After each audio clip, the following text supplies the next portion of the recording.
Okay okay, புட்டும் அரிசியும் போகிறாங்க.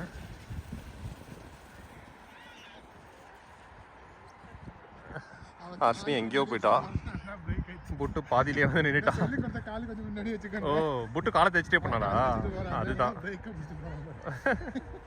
பாதியிலே நின்றுட்டான். Okay guys, ready? Keep moving. முன்னாடிலாம் தனியாக ஸ்லெட்டே பண்ண மாட்டேன்னு சொல்லிட்டு அழுவாளுங்க. பரவாயில்ல, இப்போல்லாம் தனியாக பண்ண ஆரம்பிச்சிட்டாளுங்க.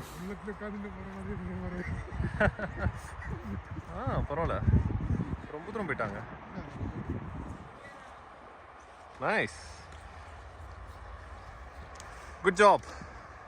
Come on come on. புட்டான் ஓடி வரதை பார்த்தா வாத்துக்குட்டி ஓடி வர மாதிரியே இருக்கும். புட்டான் ஓடி வரும். ஃபுல் பேக்டாக ஜாக்கெட் அண்டு பூட்ஸ்லாம் கவர் பண்ணி வச்சுருப்போம். வின்டருக்கு வேறு வழி இல்லை. அதுவே 10 கிலோ இருக்கும். ஆஸ்ட்ரோனாட் மாதிரி நடப்பாளுங்க.